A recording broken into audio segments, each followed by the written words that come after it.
స్థిరపరచమని కోరుకుంటున్నాం.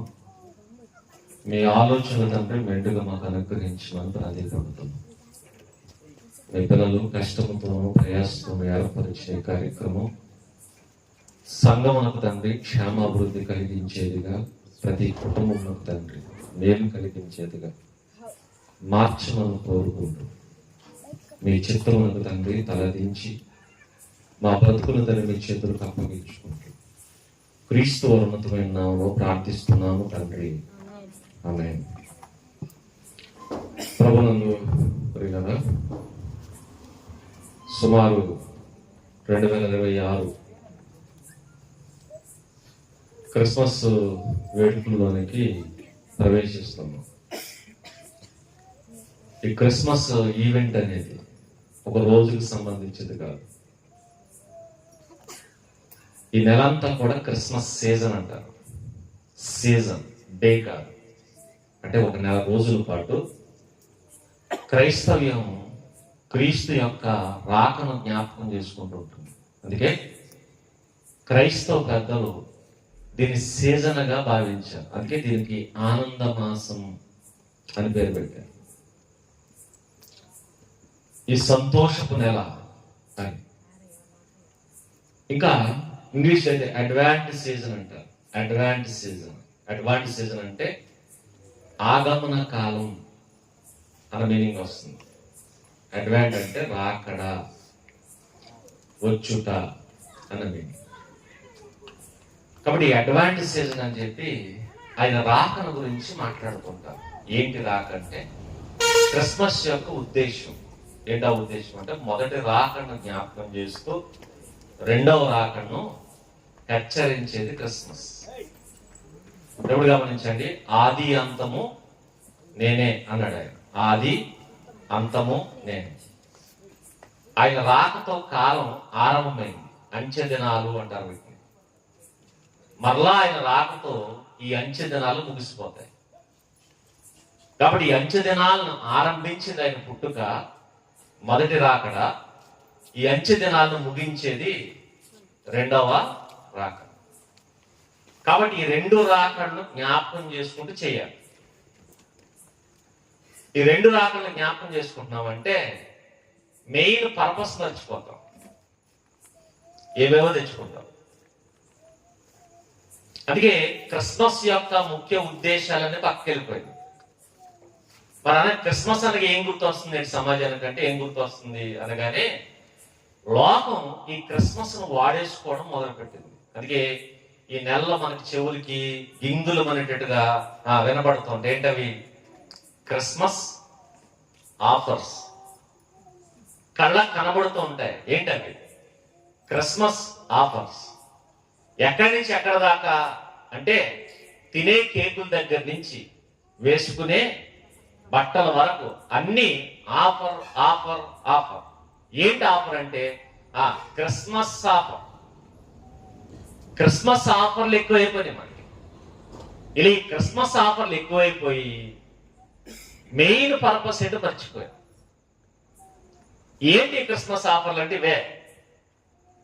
స్టార్స్ మీద ఆఫర్స్, లేదంటే మిగిలినటువంటి డెకరేషన్స్ మీద ఆఫర్స్, వేసుకునే బట్టల మీద ఆఫర్స్, తినే తిండి మీద ఆఫర్స్, చివరికి దరిద్రం ఏంటంటే తాగే బీర్ల మీద కూడా ఆఫర్ ఇస్తున్నారట. విదేశాల్లో అయితే వీటి మీద కూడా. అందుకనే వెచ్చలవిడిగా ఈ ఆఫర్ల వెంట పరిగెడుతున్నారు. ఏమనుకుంటుంది సమాజం అంటే క్రిస్మస్ వచ్చింది, ఆఫర్ తెచ్చింది, అంతే కదా. క్రిస్మస్ వస్తే ఏమొస్తుంది? ఆఫర్ వస్తుంది. ఆఫర్లు ఏం కొనుక్కోవచ్చు? బట్టలు కొనుక్కోవచ్చు. 30%, 20%, 50% డిస్కౌంట్ వస్తుంది. కాబట్టి ఆ డిస్కౌంట్ లో ఈ కావలసినటువంటి వస్తువులన్నీ కొనుక్కుందాం అనుకుంటున్నారు.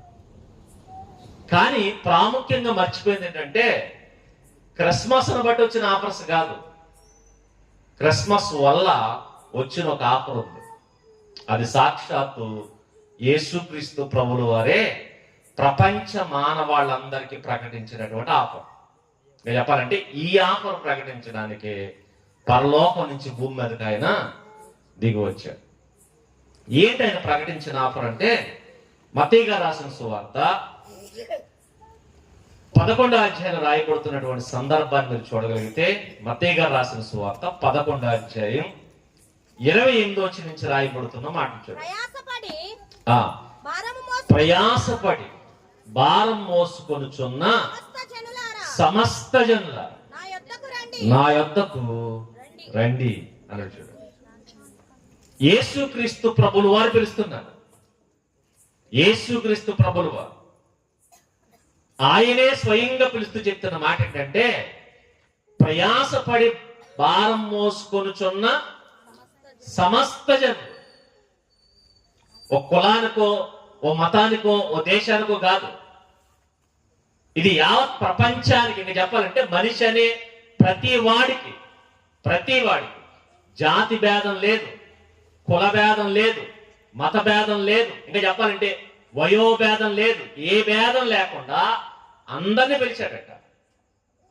అందరిని, ప్రతి వారిని పిలిచి అంటున్నాడు, మీరు నా దగ్గరికి రండి అన్నట్టు. నా దగ్గరకు రండి అన్నాడు. అంటే అందరిని ఆయన దగ్గరికి రప్పిస్తున్నాడు, లేదా రమ్మని పిలుస్తున్నాడు. పైగా ఇక్కడ కండిషన్స్ ఏమి లేవా అంటే ఒక కండిషన్ ఉంది. ఏంటంటే అందరూ రావచ్చు. కుల భేదం, మత భేదం, వయోభేదం ఏది చూడకుండా అందరిని పిలిచాడు. అందరూ రావచ్చు, కానీ వచ్చే వాళ్ళకి ఒకటి ఉండాలి. ఏంటది? వచ్చే వాళ్ళందరికీ ఒకటి ఉండాలి. ఏంటదంటే ప్రయాస. చెప్పండి, ప్రయాస భారం. ప్రయాస పడి భారం మోసేవాడు పిలుస్తున్నాడు. అంటే ప్రయాస భారం ఉన్న ప్రతి వాడిని ఏం చేస్తున్నాడు? రమ్మని పిలుస్తున్నాడు. ఒకవేళ నాకు ఏ ప్రయాస లేదంటే, అయితే నీకు ఆఫర్ లేదు. ఈ ఆఫర్ కనుక నీకు కావాలి అంటే, ప్రభువు కనుక నిన్ను పిలవాలి అంటే, ఈ పిలుపు నీకు అవ్వాలి అంటే, నీ దగ్గర ఉండాల్సిన క్వాలిఫికేషన్ ఏంటంటే, నీకు ప్రయాస ఉండాలి, నీకు భారం ఉండాలి. కొంతమందికి ప్రయాస నచ్చదు, కొంతమందికి భారం నచ్చదు. ప్రయాస భారం లేని వాళ్ళు ప్రభువుకు నచ్చదు. అందుకే ప్రభు దగ్గరకు వచ్చేవాడు ఎవడైనా ఖచ్చితంగా ప్రయాస కలిగి ఉండాలి. ప్రయాస కలిగిన వాడికి ప్రభువు చాలా దగ్గరగా ఉంటాడు, ప్రభువు చాలా బాగా అర్థమవుతాడు. దేవుడు మనకు అర్థం అవ్వాలంటే, దేవుడు మనకు దగ్గర అవ్వాలంటే ఖచ్చితంగా నీకు ప్రయాస ఉండాలి. కానీ కొంతమంది ఏం చేస్తారంటే, ప్రయాసలన్నీ వదిలేసి ఎక్కడికి వస్తున్నారట? దేవుని దగ్గరికి వెళ్తూ ఉంటారు. ప్రయాస వదిలేసి దేవుని దగ్గరికి వెళ్ళకూడదు. ప్రయాస కలిగిన వాడే దేవుని దగ్గరికి రావాలి. ఏంటా ప్రయాస అంటే, ఈ రోజు మన దైనందిన జీవితంలో ఏదైతే కష్టం ఉందో, ఏదైతే బాధ ఉందో, ఆ బాధలకు సంబంధించి, ఆ కష్టాలకు సంబంధించి నువ్వు ఏ ప్రయాసనైతే అనుభవిస్తున్నావు ఆ ప్రయాసను బట్టి పిలుస్తున్నాడు. రండి నా దగ్గరికి. మన పైగా ప్రయాసపడి భారం మోసుకొనుచున్న సమస్త జనుల. ఏంటి భారం అంటే, చాలా భారాలు ఉంటాయి. ఇంకా చెప్పాలంటే, ప్రాముఖ్యంగా పిల్లలు ఉన్నారనుకోండి, పిల్లలు స్కూల్కి వెళ్ళే పిల్లలకి వాళ్ళ భారం ఏంటి? వాళ్ళ ప్రయాస ఏంటి? స్కూల్కి వెళ్ళడమే వాళ్ళ భారం, వాళ్ళ ప్రయాస. వాళ్ళు అనుకుంటారు, మా టీచర్ చచ్చిపోతే బాగుండు, ఎందుకు స్కూల్కి వెళ్ళి బాధ తప్పుతుంది. వాళ్ళకి అదే భారం, వాళ్ళకి అదే భయంకరమైన భారం. ఆదివారం వచ్చిన తర్వాత నెక్స్ట్ సోమవారం వాళ్ళ మొక్కలు చూడాలి. ఈ సోమవారం రాకపోయినా బాగుంది, మా స్కూల్ కూలిపోయినా బాగుంది, మా పుస్తకాలు కాలిపోయినా బాగుంది, తుఫాన్ వచ్చి మొత్తం కొట్టుకుపోయినా ఎందుకంటే వాళ్ళు 4 రోజులు సెలవిస్తారు. వీళ్ళు ఏం ఫీల్ అవుతున్నారంటే అదే వీళ్ళ ఫీలింగ్. వాళ్ళ భారం ఏంటంటే ఆ చదివే వాళ్ళ భారం, వాళ్ళ చదివే వాళ్ళ భారం. వాళ్ళ ప్రయాస ఏంటంటే అదే. ఏంటి? స్కూల్కి వెళ్ళడం వాళ్ళ ప్రయాస, అక్షరాలు రాయడం వాళ్ళ ప్రయాస, పాఠాలు వినడం వాళ్ళ ప్రయాస. దాన్ని భారంగా, బరువుగా ఫీల్ అవుతారు. అవుతున్నారా? అవట్లేదా? మనం కూడా ఉంటాం వెళ్ళే టైం. అంటే ప్రతి వారికి అది భారం. నెక్స్ట్ ఎదిగిన తర్వాత, పెళ్ళైన తర్వాత కుటుంబ భారం. భార్యను పోషించాలి. అందుకే అన్నారట ఎవరో, సాగరం ఇస్తావా సంసారం ఇస్తావా అంటే అన్నాడట, ఏది ఇస్తాను? సాగరం ఎదరమే ఈజీ అన్నది. అంటే సంసారం అంటే అంత బరువు చూడండి. ఏంటి సంసారం అంటే? భార్యను పోషించడం, పిల్లలను పోషించడం, కుటుంబాన్ని సాకడం అనేది, కుటుంబ బరువు బాధ్యతలు మొయ్యడం అనేది భారంగా ఫీల్ అవుతుందా లేదా? అందుకనే ఇది మొయ్యలే కొంతమంది ఏం చేశారట, నేను ఈ సంసారం చేయలేను అని చెంపించుకుంది వెళ్ళిపోయారు. ఏ చెంపు? మన చెంపు కాదు, మర చెంపు. అది ఇచ్చుకుని వెళ్ళిపోయారట. ఎక్కడికి అంటే, ఈ సంసారం నాకు వద్దు, నేను ఎక్కడ పోతున్నాను? దేవుడి దగ్గరకు పోతున్నాను. చెంబులు ఇచ్చుకుని వెళ్ళిపోతే దేవుడు ఒప్పుకోడు. సంసారం వదిలేసి వెళ్ళిపోతే దేవుడు ఒప్పుకోడు. మరి ఏం చేయాలి? కుటుంబాన్ని సంరక్షిస్తూ, ఒకవేళ నీకు భారం అనిపించిందా, అయితే ఆయన అంటాడు, నా దగ్గరికి రా. కుటుంబాన్ని వదిలేసి రాకు, కుటుంబంతో రా.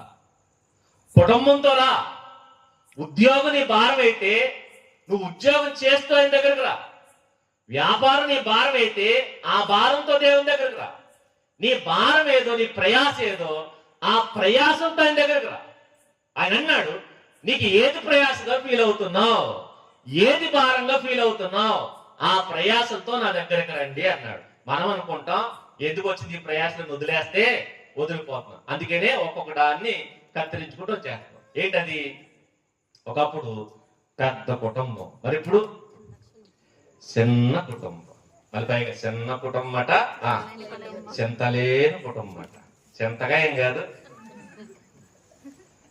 ఇలాంటి గౌలు చెప్పారు మనందరికి. చిన్న కుటుంబం, చింతలేని కుటుంబం అని చెప్పి ఒక్కొక్కటి కట్ చేసేసాం. అందుకని ఒకప్పుడు అందరం కలిసి ఒక చోట ఉండాలి. మరి ఇప్పుడు ఫస్ట్ మీ అన్నయ్య వద్దు, తర్వాత మీ చెల్లి వద్దన్నారు, తర్వాత మీ అమ్మ వద్దన్నారు, తర్వాత ఇప్పుడు నువ్వే వద్దన్నారు. మరి ఎవరు కావాలి అంటే సింగిల్గా బతకడం అలవాటు అయిపోతుంది. మీరు ఆలోచించండి, భవిష్యత్తు కాలంలో ఒంటరిగా మనిషి జీవించడానికి ఇష్టపడతారు. ఇంకా చెప్పాలంటే మనుషులతో బతకడానికి ఇష్టపడలా. మరి ఏంటితో? మొన్నటి దాకైతే కుక్కలతోనూ ఆటలతో ఉండడానికి పనిచేశారు. ఇప్పుడు అయితే కుక్కలు సాగడం కూడా బాధ అయిపోతుంది. అందుకనే ఇప్పుడు కొనుక్కున్నారట. ఏంటయ్యి? బొమ్మలు. చాట్ జీపీటీ బొమ్మలు వచ్చినట్టు. ఏంటిది? ఏదో వచ్చింది, ఏ టెక్నాలజీతో బొమ్మలు వచ్చినట్టు. ఇప్పుడు అన్నీ అవే. భవిష్యత్తు కాలంలో పెళ్ళయిందా అంటే చేసుకున్నాను, ఎవరిని? ఏ అమ్మాయిని చేసుకున్నాను అంటాడు. ఏం చేద్ది ఆవిడే? అందుకే ఇప్పుడు చూడండి, వంటలు చేసి కూడా వాళ్ళే. కొన్ని దేశాల్లో హోటల్లో కుక్స్ కూడా ఎవరనుకుంటున్నారు? ఈ రోబోట్సే చేస్తున్నారు. అంటే మనుషులు దేని కనెక్ట్ అవుతున్నారు? మనుషులు బొమ్మలకు కనెక్ట్ అవుతున్నారు. ఎందుకు అంటే వీళ్ళకు మనిషి ఇంకో మనిషి భారంగా అనిపిస్తున్నాడు. భర్త నచ్చట్లేదు భార్యకి, భార్య నచ్చట్లేదు భర్తకి. ఎందుకంటే ఆవిడ చెప్పిన మాట ఈయన వెళ్ళలేకపోతున్నాడు, ఈయన చెప్పిన మాట ఆవిడ వెళ్ళలేకపోతుంది. ఒకరికొకరు లోపడలేక ఏమనుకున్నారంటే ఇది మేము మొయ్యలేము, కాబట్టి ఏం చేద్దాం? కట్ చేసుకుందాం. అందుకే ప్రతి బంధాన్ని కట్ చేసుకుని పోతున్నారే. ఇలా పోతే కొంతకాలానికి ఎలా తయారవుతుందో తెలుసా? భారాలు బరువులు లేనివాడు ఎంత భయంకరంగా తయారవుతాడో మీకు తెలియాలంటే మీరు గమనించారు. మనందరికి ఎగ్జాంపుల్ గా మన రాష్ట్రంలో ఒక ఆయన ఉన్నారు. ఎవరంటే ఆర్జీవి గారు. తెలుసా ఎవరు? ఆర్జీవి గారు, రామ్ గోపాల్ వర్మ గారు. ఆయన స్టేట్మెంట్లు అన్ని ఎలా ఉంటాయి తెలుసా? ఆయనకు భార్య లేదు, వదిలేసాడు ఆయన. నెక్స్ట్ పిల్లలు లేరు, నెక్స్ట్ కుటుంబం లేదు, ఏమీ లేదు. ఎలా బతుకుతున్నాడు? సింగిల్ గా. వచ్చి బయటకు వచ్చి ఇచ్చే స్టేట్మెంట్ ఏంటి చెప్పండి? పొద్దున్నే లేసి ఏం చేస్తారు అయ్య గారు అంటే ఏం చేస్తాడు? పనికి మాని వీడియోస్ చూస్తాను అంటాడు.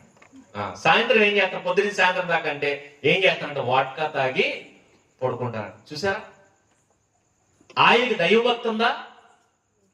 ఉండదు. అందుకే బాధ్యతలు లేని వాడికి దేవుడు అర్థం కాడు. ఇంకా చెప్పాలంటే బాధ్యతలు లేని వాడికి దేవుడు కూడా దగ్గర అవడం, ఆ బాధ్యతలు లేని వాడిని దేవుడి దగ్గరకు రానివ్వడం. అందుకనే దేవుడు గనక మీ దగ్గర అవ్వాలంటే మీకు బాధ్యతలు ఉండాలి. ఆ బాధ్యతలు ఉన్నప్పుడు దేవుడు మీ దగ్గర అవుతాడు, దేవుడికి మీరు దగ్గర అవుతారు. దేవుడు మీకు దగ్గర అయినా మీరు దేవుడి దగ్గర అయినా మీ బతుకులు బాగుంటాయి, లేదనుకోండి అలాగే తయారవుతాం. ఇంకా చెప్పాలంటే అంతకంటే దరిద్రంగా తయారవుతాం. ఏం మాట్లాడాలో తెలియదు, ఎవరితో ఎలా ఉండాలో తెలియదు, ఎక్కడ ఎలా బతకాలో తెలియదు. పనికి మాలిన జీవితాలు మనకు అలవాటు అయిపోతాయి. అలా అలవాటు అవ్వకూడదంటే ఫస్ట్ మన మీద ఏదో ఒక బాధ్యత ఉండాలి. అందుకనే పూర్వం అనేవారు, ఆడి గాడిదలు అడ్డగాడిదలు తిరుగుతున్న రోడ్డు అంట, వీడికి ఏం చేయాలి, మెడలో గుదుబండ ఒకటి పడేయాలన్నవాడు. ఎవరా గుదుబండ?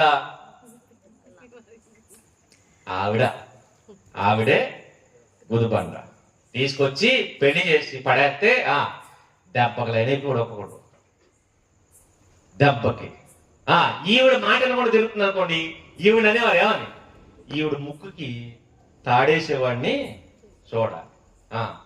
ఆయనకి అవుతూ గుదుబండ, మరి నీకైతే తాడు ఎవరికి వేస్తారు?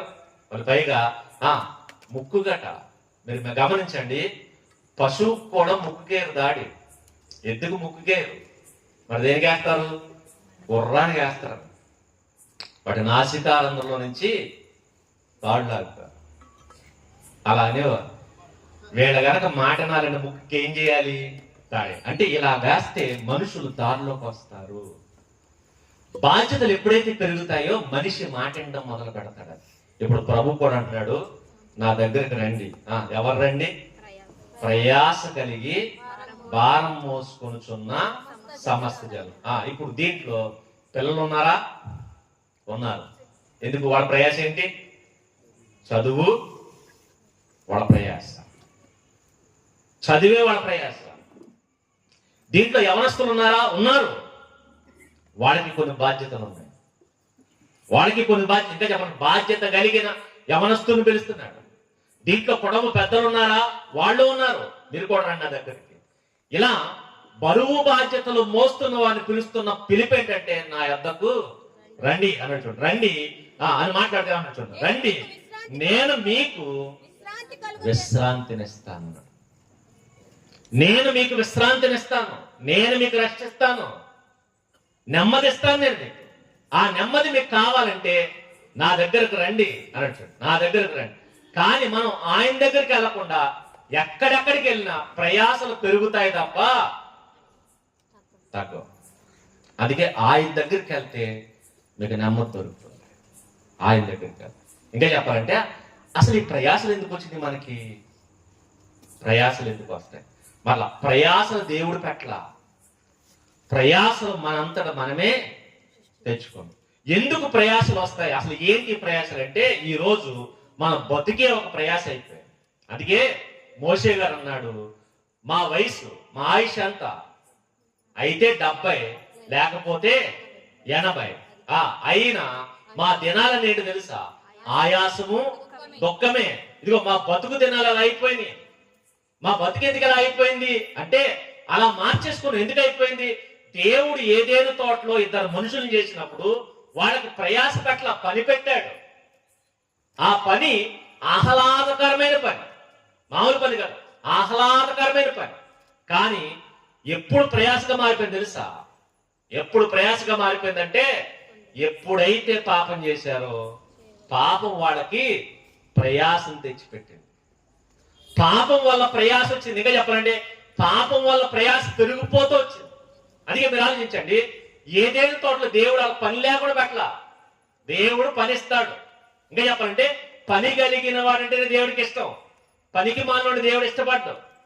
ప్రతి మనిషికి పని ఉండాలి. అందుకే పని చెయ్యని వాడు ఎవడైనా ఉంటే ఆయన అంటాడు, సోమరి నా దగ్గరికి రా, సన్మానం చేస్తాను అన్నాడా? అలా మరి అన్నాడు, సోమరి చీమల యొద్దకు వెళ్ళు, ఇదిగో వాటిని చూసే బుద్ధి తెచ్చుకోరా, పని చేయడం ఎలాగో నేర్చుకునేడు అన్నాడు.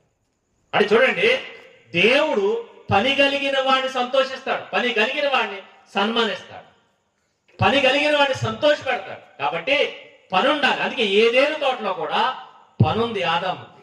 ఏంటా పని అంటే, ఏదేను తోటను సేద్యపరచాలట. రెండవది, ఏదేను తోటను కాయాలి. కాచుటకు సేద్యపరచుడు. కాయాలంటే ఏం కాయాలి? ఆ రోజు సేద్యపరచడం. ఏంటా సేద్యపరచడం అంటే, ఒకవేళ ఆకులు ఎక్కువైపోయాయి అనుకోండి, ఏం చేస్తాడు? కత్తిరిస్తాడు. ఆకులు రాలిపోయి అనుకోని ఏం చేస్తాడు? శుభ్రం చేస్తాడు. అంతేగాని దుక్కు దున్నాల్సిన పని ఆయనకి లేదు, నాట్లు వేయాల్సిన పని ఆయనకి లేదు. మరి ఆయన పని ఏంటంటే ఇదిగో కాయలు కాస్తే ఆ కాయలు కొయ్యాలి, కోసిన కాయలు ఒప్పిడి చెయ్యాలి. ఇదే ఆయన పని. ఎవరి కోసం అంటే ఆయన కోసం. ఇదిగో ఆకలిస్తుంది అనుకోండి, చెట్టు దగ్గరికి వెళ్తారు, కాయ కోసుకుంటారు, తింటారు. అంతే. వాళ్ళకి పని ఉంది, వాళ్ళకి ఆకలి ఉంది, ఆ ఆకలికి పని ఉంది. ఏంటి ఆ పని అంటే ఆకలి వేస్తే చెట్టు దగ్గరికి, ఏ చెట్టు వాళ్ళ కళ్ళ ముందు ఉందో లేదంటే ఏ ఫలం వాళ్ళకి ఇష్టమో దాని దగ్గరికి వెళ్తారు, కడుపు నిండుగా తింటారు. ఇదే వాళ్ళ పని, ఇదే వాళ్ళ పని, ఇదే వాళ్ళ పని. తర్వాత పాపం చేశారు. పాపం చేసిన తర్వాత అప్పటి వరకు ఉన్న ఈ పని కాస్త తరగడం మొదలైంది. తరగడం ఎలా మొదలైంది అంటే ఫస్ట్ ఎప్పుడైతే పాపం చేశారో మొదట దరిద్రం తెచ్చుకున్నారు. ఏంట దరిద్రం? ఏంట దరిద్రం అంటే పాపం చేసిన తర్వాత ఏం పోయిందట? ఒంటి మీద బట్టలు లేవని తెలిసి వచ్చి చెట్టు దగ్గరికి వెళ్ళారట. చెట్టు దగ్గర, అంజూరపు చెట్టు దగ్గరికి వెళ్ళారట. అప్పటిదాకా వీళ్ళకి బట్టలు అవసరం లేదు.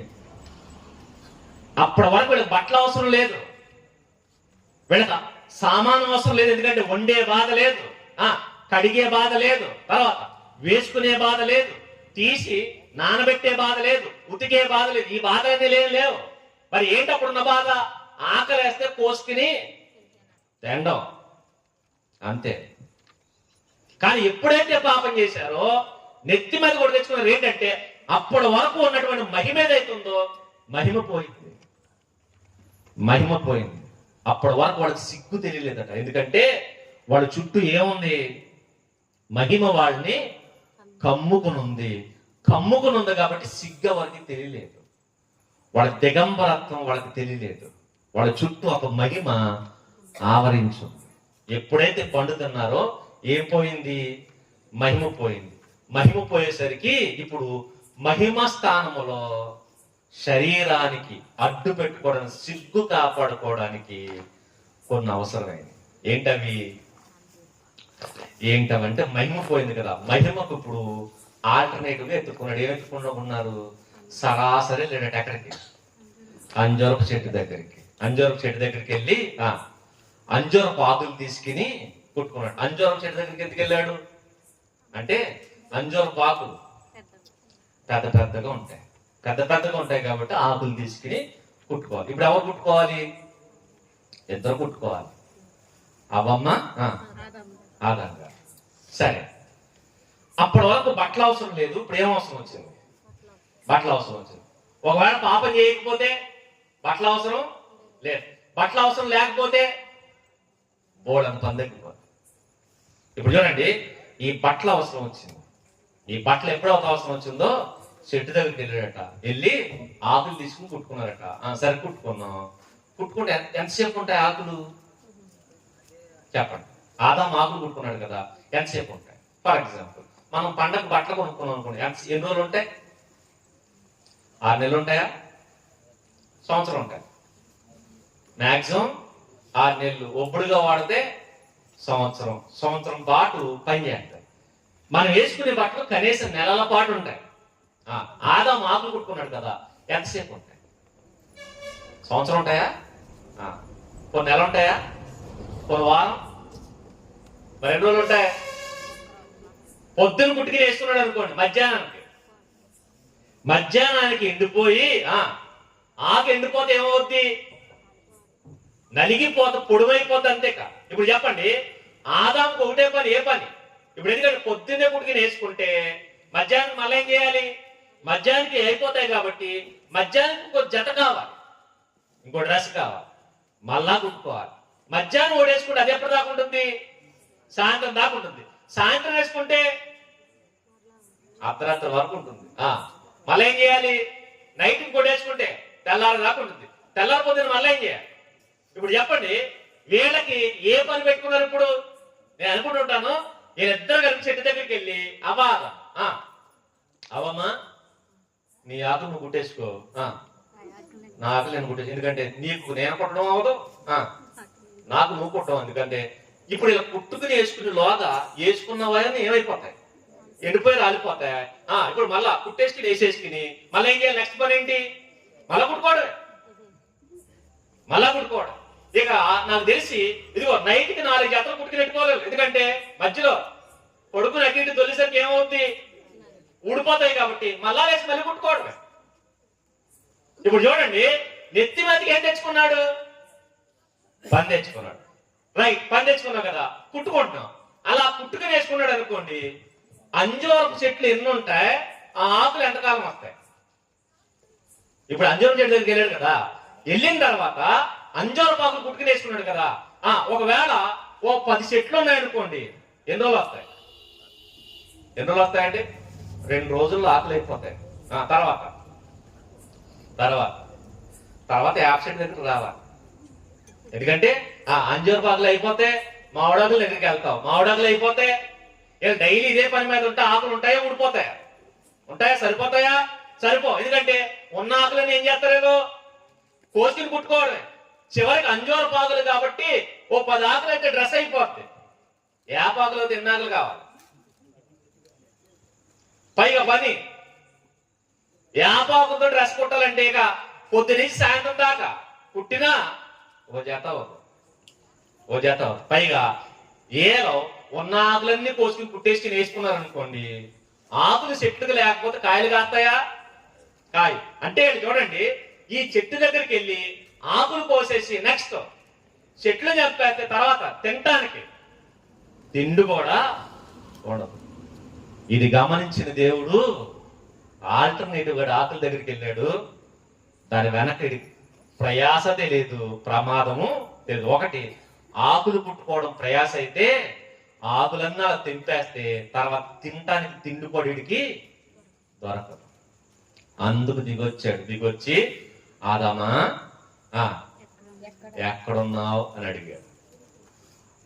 మరి మన కొవ్వెక్కు కదా, మన బాబాయ్, మనకే ఎంత కొవ్వు అంటే ఆయనకి ఎంత ఉంటుంది చెప్పండి. ఆయన అన్నాడు, ఎక్కడున్నావు అంటే నీ స్వరం విని భయపడ్డాడు. స్వరం విని భయపడ్డాడు, బట్టలు లేక భయపడ్డాడు. బట్టలు లేక ఆకులు కట్టుకుని భయపడ్డాడు. నీ స్వరం విని భయపడ్డాడు. భయపడించాలి కానీ ఇలా రా అన్నాడు. వచ్చేసరికి ఏమున్నాయి, ఒంటి మీద ఆకులు, ఎందుకు కట్టుకుంటుంది ఈ ఆకులు అని చెప్పి, అప్పుడు నీకు ఒక అవసరం వచ్చింది, ఈ పాపం వల్ల నీకు ఒక అవసరం వచ్చింది. ఏంటో తెలుసా, వస్త్రం. ఆ వస్త్రాల కోసం నీకు ప్రయాస వచ్చింది. ఇప్పుడు నువ్వు వస్త్రాలు తెచ్చుకోవాలి అని చెప్పి, వస్త్రాలు ఎలా వస్తాయో ఎలా చేసుకోవాలో అప్పుడట ఆయన చేసివ్వలేదు. మరి ఏం చేసే తెలుసా, చేసుకోమని చెప్పాడు. చూడండి 3వ అధ్యాయం ఆదికాండం 3వ అధ్యాయం 21వ వచనం. దేవుడైన యెహోవా ఆదాముకు అతని భార్యకు చర్మపు చొక్కాయలు చేశాడా, చేయించాడా? చేయించంటే ఎవరు చేయించారు, ఎవరి చేత చేయించాడు, ఎవరు చేత? ఆయన పిలిచి, వాళ్ళిద్దరిని పిలిచి బట్టల కోసం అక్కడికి వెళ్ళారే. పోగొట్టుకున్న మహిమకు బదులుగా ఆకులు పెట్టుకున్నారు మీరందరూ. ఆకులు కాదు, నువ్వు చేసిన పని ఎంత దౌర్భాగ్యమైన పనో, ఎంత ఘోరమైన పనో నీకు తెలియదు. ఇదిగో ఈ మహిమను కోల్పోయావు కదా, ఈ మహిమ స్థానంలో నీ సిగ్గును కాపాడడానికి ఇప్పుడు నీకు ఈ ఆకులు కదా అవసరం. మరేంటదంటే చొక్కాలు చేసుకో. ఏ చొక్కా? చర్మపు చొక్కా. చర్మం రావాలంటే ఒక జంతువు చావాలి. ఇప్పుడు ఆయన పిలిచి అన్నాడు, ఇవి ఎంతసేపు ఉంటాయి, ఇక అస్తమానం నీ ఆకులు కొట్టుకుంటూ కూర్చుంటే నువ్వు తిండి ఎప్పుడు తింటావు అని పిలిచి చూడండి, ప్రయాసపడుతున్నాడు. ఎవరు? ఆదాం. దేనికోసం? ఒంటి మీద బట్టల కోసం ప్రయాసపడుతుంటే ఆ ప్రయాసపడుతున్న ఆదామును పిలిచి అన్నాడు, అది నీకు ప్రయాస, ఆ ప్రయాసం తప్పించి నీకు ఏం చేస్తాను, విశ్రాంతిని కలిగజేస్తాను. ఆదాముకు ఆ రోజు విశ్రాంతి కలిగించాడు. ఎలా అనుకున్నారు? పని లేకుండా చేయలేదు, పనిని ఎలా చెయ్యాలో నేర్పించాడు. ఇదిగో అది కాదురా, ఇది చేసుకో అని చెప్పి రా అని. ఇప్పుడు నీవు పోగొట్టుకున్న మహిమకు బదులు నీకు చర్మపు చొక్కాలు కావాలి అని, చర్మం కావాలంటే జంతువు చావాలి, పట్టుకో అని చెప్పి ఒక పశువును పట్టుకునేటట్టు చేసి పట్టించి, ఆ పశువుని ఎవరు చంపాలి? ఎవరు చంపాలి? ఆదామే చంపాలి. ఆ చర్మం ఎవరు తీయాలి? ఆదామే తీయాలి. తీసిన చర్మాన్ని ఎవరు ఎండబెట్టాలి? ఆదామే ఎండబెట్టాలి. ఎండబెట్టిన చర్మాన్ని మళ్ళా కట్ చేసి తన భార్యకి తనకు ఏం చేయాలి? వస్త్రాలుగా కుట్టుకోవాలి. మీరు ఆలోచించండి, ఆ రోజు అప్పుడు తెలుసుండదు ఆదాముకి ఆయన ఎంత తప్పు చేశాడు. ఎందుకు తెలుసా? అప్పటి వరకు రక్తాన్ని చూడలేదు ఎవరు? ఆదాం. ఇప్పుడు ఆ రక్తాన్ని కళ్ళ చూస్తున్నాడు. ఇంకా చెప్పాలంటే మీరు ఆలోచించండి, అప్పటి వరకు ఆదాముకి ఆ జంతువులకు ఎఫెక్షన్ ఉంది. మీరు ఆలోచించండి, పూర్వం మన చేతులతో పెంచుకున్న కోళ్ళని మనం కుయ్యడానికి చాలా ఇబ్బంది పడేవాళ్ళు. ఎప్పటికీ ఉంటుంది ఫీలింగ్. మీ ఇంట్లో పెంచుకున్న కోళ్ళని కోసుకోవడానికి ఇష్టం అనుకో, మనసు గెలగలు కొట్టుకుంటుంటుంది. ఎందుకు? ఆ కోళ్ళకి మీకు ఏం ఏర్పడుతుంది? ఒక రిలేషన్ ఏర్పడుతుంది. అందుకే మన ఇంట్లో పెంచిన పశువులను కానీ, మన ఇంట్లో పెంచినటువంటి కుక్కలను కానీ, ఇదేనైనా సరే చాలా ప్రేమగా చూసుకుంటూ ఉంటాం. దానికి మనిషికి ఒక బాండింగ్ ఏర్పడిపోతుంది. మనకేంత బాండింగ్ ఏర్పడితే ఆయన ఎవరు? ఆదాము. ఆదాము జంతువులతో ఏం చేశాడు? మాట్లాడాడంట. అవ్వమ్మ ఎవరితో మాట్లాడుతుందట? సర్పముతో మాట్లాడు. సర్పముతో అవ్వమ్మ మాట్లాడిందంటే వీళ్ళు జంతువులతో ఏం చేసేవారు? వీళ్ళు మాట్లాడారు. అంటే వీళ్ళ ఫ్రెండ్స్ ఎవరు? జంతువులు. ఇప్పుడు మీరు ఆలోచించండి, వీళ్ళ చేతులు అప్పటి వరకు వీళ్ళు ఎవరితో అయితే స్నేహం చేశారో, వీళ్ళ స్నేహం చేసిన ఒక జంతువు వీళ్ళే చంపాలి. వెళ్ళి ఆ జంతువుని చంపి ఆ చర్మం ఒలిచి కట్టుకుని, చర్మం తీసుకుని కట్టుకున్నారు. ఆ రోజు ఆ పశువుని చంపుతున్నప్పుడు ఏడ్చుంటాడు ఆదాం. నేను ఘోరమైన తప్పు చేసి, నా తప్పు వల్ల ఎవరు చచ్చిపోతున్నారు? నిన్న వరకు నా దగ్గర పెరిగినటువంటి ఒక పశువు నేనే చంపాల్సి వస్తుంది. ఆలోచించండి, ఆ రోజు ఎందుకు అలా చేయించాడు తెలుసా? నువ్వు పోగొట్టుకున్నది ఏంటి తెలుసా? నువ్వు పోగొట్టుకున్నది మరలా నీకు రావాలంటే నువ్వు పోగొట్టుకున్న మహిమకు బదులు ఈ రోజు చర్మపు చొక్కాయి నీకు ఇవ్వడానికి జంతువు చేస్తుందే. నువ్వు పోగొట్టుకున్న మహిమ నీకు మరలా రావాలంటే నీ కోసం నేనే చావాలి. ఇక చెప్పాలంటే ఈ రోజు నువ్వు పెంచిన పశువుని చంపడానికి ఏడుస్తున్నావే, రేపొద్దున్న నేను చేసిన నన్నే నువ్వేం చేయాలి? చంపాలి. చెప్పండి, ప్రభువుని ఎవరు చంపారు? మనం సృజించిన ప్రభువుని మనమే చంపాం. ఎందుకు? మనం పోగొట్టుకున్న మహిమను మరలా మనకి ఇవ్వడానికి. ఇప్పుడు చెప్పండి, ఈ ప్రయాస మనకి పెరిగిందా లేదా? ఇంకా చెప్పాలంటే చర్మం చొక్కాలు ఎలా ఉంటాయి? స్మూత్ గా ఉంటాయా? ఇంకా చెప్పాలంటే ఆకులు ఎలా ఉంటాయండి? ఆకులు స్మూత్ గా ఉంటాయా? స్మూత్ గా ఉంటాయి. చర్మం చొక్కాలు స్మూత్ గా ఉంటాయా? ఈ రోజు ఈ బట్టలు వేసుకోవడానికి మనకి ఏమైపోతుంది? బాధ అయిపోతుంది. సన్నపు నార వస్త్రాలు, ఇలా సన్నటి బట్టలు వేసుకోవడానికి ఎంత ఇబ్బంది అయితే చర్మపు చొక్కాయలు సన్నగా ఉండవు, మెత్తగా ఉండవు. ఎలా ఉంటాయంటే భయంకరంగా ఉంటాయి. ఈ కట్టుకోలేక ఏం చేస్తున్నారు? ఈ కట్టుకోవాలి. ప్యాంటు చొక్క వేసుకోలేక వీళ్ళు ఏం చేస్తున్నారు? షార్ట్, నెక్స్ట్ పైన బనేలు. ఎందుకు? ఇంటికి రాగానే పరిస్థితి చెప్పండి, ఒంటి మీద ఉన్న బట్టలను తీసేసి వెంటనే షార్ట్ వేసుకోవాలి, లేదంటే ఇగ్గు కట్టుకోవాలి, లేదంటే బనీలు వేసుకోవాలి. వెంటనే మారిపోతుంది. ఎందుకంటే ఆ బట్టలు మొయ్యలేము మనం. ఇక స్త్రీలైతే ఈ చీరలు, ఈ నగలు ఇవన్నీ భరించలేక బయటికి వెళ్ళేంత వరకు వేసుకుంటారు. ఇంటికి రాగానే మొత్తం పీకేసి లోపడేసి తండి ఏంటది? బరకం పైనుంచి కింద తొడిగారు. కానీ ఓ బరకం తొడిగేస్తారు. ఎందుకంటే అమ్మయ్య అనుకుంటారండి. అప్పుడు ఇప్పుడు చెప్పండి, ఈ బట్టలు మనం ఇరిటేట్ చేస్తాయి లేదా? ఇరిటేట్ చేస్తా అంటే ఇరిటేట్ చేసే వాటిని ఈ రోజు వేసుకున్నామా? మనకెంత ఇరిటేషన్ ఉంటే మనం వాళ్ళకెంత ఇరిటేషన్ ఉంటుంది? ఏంటి వాళ్ళు వేసుకున్నవేంటి? చర్మపు చొక్కా. మరి పైగా వీటిని ఉతకడం ఎంత బాధ అయిపోయింది. ఉతకడం ఎంత పని ఒకనాడు వాడు చేసిన తప్పు వల్ల వచ్చింది. అంటే పాపం మనిషికి ఏం చేస్తుంది? ప్రయాసం తీసుకుని వస్తుంది. ఇక వాళ్ళు చేసిన పాపానికి ఎంత ప్రయాసం వస్తే తర్వాత ఇంకొకటి పుట్టాడు వాళ్ళ కడుపు నుంచి. ఎవడు? కయ్యోను. వాడేం చేశాడు తెలుసా? వాడు తమ్ముడిని చంపేశాడు. సొంత తమ్ముడిని చంపేస్తే దేవుడు అన్నాడు, రేయ్ నువ్వు చంపేశావు కదా, నువ్వు చేసిన పాపానికి ఇదిగో నేను భూమిని మళ్ళా శపిస్తున్నాను. మీ నాన్న చేసిన పాపానికి శపించాను. ఏంటంటే ఆ రోజు అన్నాడు దేవుడు ఏంటంటే, ఈ రోజు నుంచి ఈ భూమి ముళ్ళ తుప్పలను గచ్చే పొదలను నీకు మొలిపేస్తుంది. అప్పుడు దాకా ఆదాముకి ఏ బాధ తెలియదు, ఏ ముళ్ళు దిగలేదు. అక్కడి నుంచి ముళ్ళు దిగుతుంటే, రక్తం బయటకు వస్తుంటే నొప్పు తెలియడం మొదలు పెట్టింది. ఆదాముకు నొప్పి తెలిసింది, ఆదాముకు ముళ్ళు తెలిసినాయి, ఆదాముకు నొప్పి, ఆ ముళ్ళ బాధ తెలిసింది. తర్వాత కయ్యోను వచ్చాడు, చంపేసిన తర్వాత అన్నాడు, మీ నాన్నకు ముళ్ళ తొప్పలే వచ్చినాయి, ముళ్ళ తొప్పలతో పాటు మంచి మొక్కలు కూడా వచ్చినాయి. కానీ దేవుడు అన్నాడు, నిన్ను బట్టి శపిస్తున్నాను, భూమి తన సారం ఇక మీదట నీకు ఇవ్వదు. మళ్ళా భూమి పండదు అనలా, ఏమన్నాడు? భూమి తన సారం ఇక మీదట నీకు ఇవ్వడు. సారం అవుదంటే సారం, భూమిలో సారం లేకుండా పోతాట. భూమిలో సారం. ఇప్పుడు చెప్పండి, నాడు కయ్యోను చేసిన పాపానికి భూమిలో సారం లేకుండా పోయింది. సారం అంటే ఏంటంటే, ఇప్పుడు మీరు ఆలోచించారా, భూమికి సారం ఉందా లేదు? ఇప్పుడు సారం ఉందా?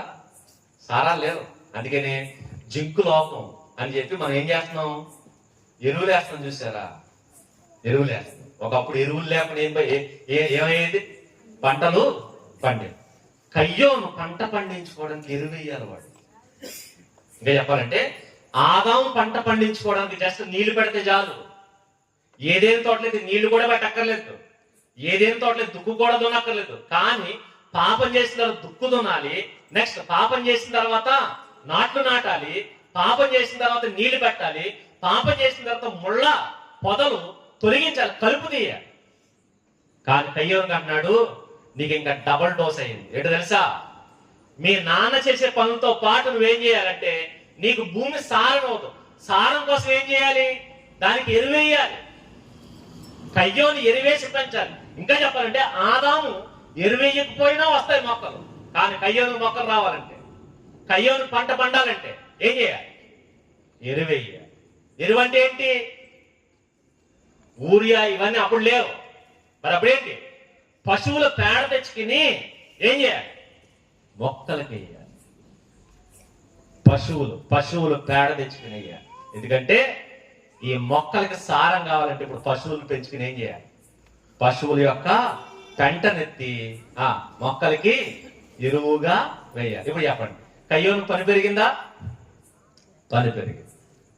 ఎలా ప్రయాస పెరుగుతుంది? ఎందుకు పెరిగింది అంటే, పాపం పెరిగితే ఏం పెరుగుతుంది? పని పెరుగుతుంది. పని పెరిగితే చెప్పండి, ప్రయాస కూడా పెరిగింది. ఇప్పుడు మిమ్మల్ని అడుగుతున్నా, మీకు పని పెరిగిందా? పని తగ్గిందా? పని పెరిగిందా? పని తగ్గిందా? ఎవరు మాట్లాడలేదు. పెరుగుతుందా? పని పెరిగింది. పని పెరిగిందంటే ఏం పెరుగుద్ది? ప్రయాస కూడా పెరుగుతుంది. ప్రయాస కూడా పెరుగుతుంది. పని పెరిగిందంటే ప్రయాస పెరుగుతుంది. ఇప్పుడు మీరు ఆలోచించండి, కయ్యోను గాడి కాలానికే భూమి సారం ఇవ్వక ఆ రోజు పశువులు పెంటేసుకుని పెంచుకున్నాడు. ఇప్పుడు భూమి మనకు సారం ఇస్తుందా? ఇప్పుడు మనం పశువులు పెంటేసినా సరిపోదు, మరి ఏమేస్తున్నాం? పంటల కూడా ఒక డాక్టర్ ఉన్నాడు, దీంట్లో జింక్ తగ్గింది, ఐరన్ తగ్గింది, కాబట్టి ఏం చేయండి, ఈ వాడండి అని చెప్పి మెడిసిన్ రాసేస్తున్నాడు. అంటే భూమికి ఏం లేదు? సారం. అలా భూమికి సారం లేకపోతే ఏం జరుగుతుందంటే, భూమికి సారం ఉందనుకోండి మనకి సారం వస్తుంది, భూమికి సారం లేకపోతే మనకి సారం. ఇప్పుడు చెప్పండి, ఒకప్పుడు కయ్యోను భూమికి మాత్రమే ఎరువేశాడు. మనం భూమికి వేస్తున్నాం, రెండోది మనకు కూడా వేసుకుంటలేదా? కయ్యోను టాబ్లెట్ ఎవరికి వాడాడు అనుకున్నారు? భూమికి వాడాడు. మరి మనం ఒకటి భూమికి వాడుతున్నాం, రెండోది మనకి. అందుకనే జింకు లోపంలో నేలకే కాదు, ఎవరికి?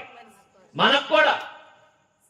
ఐరన్ లోపం నేలకే కాదు, నెక్స్ట్ మనకు కూడా. ఇప్పుడు చెప్పండి, జింక్ టాబ్లెట్ వేసుకున్నావా? ఒకటి మొక్కకి వేస్తున్నావు, రెండవది నీకేసుకున్నావు. ఐరన్ టాబ్లెట్ మొక్కలకి వేస్తున్నావు, రెండవది నీకేసుకుంటున్నావు. ఒకప్పుడు కాళ్ళు నేను తాగేస్తే బాడీకి కావాల్సిన మినరల్స్ అన్ని వచ్చాయట. మన పెద్దలు వచ్చి అన్నారు, ఒరే అలా నీళ్ళు తాకండ్రా, చెరువులో పెడతాం, మళ్ళా చెరువులో పెట్టి నీళ్ళు ఏం చేస్తాం, ఫిల్టర్ చేసి నీకు ఇస్తాం అని చెప్పి ఇచ్చారు. ఇప్పుడు ఆ నీళ్లు తాగుతుంటేనట ఏమవుతాయి, బొయ్యలన్నీ పొడమైపోతున్నాయి అంతే. ఎందుకు ఇలా అయిపోతున్నాయంట అంటున్నారు, నీళ్ళలో ఏం లేవట, మినరల్స్ లేవట, నేలలో మినరల్స్. ఇప్పుడు ఏం చేయాలి, మినరల్ టాబ్లెట్ వేసుకో అన్న. ఇప్పుడు చెప్పండి, నేలలో సారం లేదు, నెక్స్ట్ నీటిలో సారం లేదు, రేపొద్దున గాల్లో లేదురా, ఏం చేయండి, ముక్కుకి మేటెట్టుకోండి, ఆ గాలి ఈ గాలితో కలిసి అప్పుడు ఏమవుద్ది, అప్పుడు వస్తుంది. అంటే రేపు నుంచి ఏం చేయాలి మనం, వస్తాయి. ఈ రోజు గాల్లోనూ సారం వేసింది, కొన్ని రోజులకి గాల్లో కూడా సారం ఉండదు. ఆల్రెడీ ఢిల్లీ లాంటి మహాపట్నాలు ఏం చేస్తున్నారట, ముక్కులు గడి తిరుగుతున్నారు, మనకు కూడా చేస్తాయి.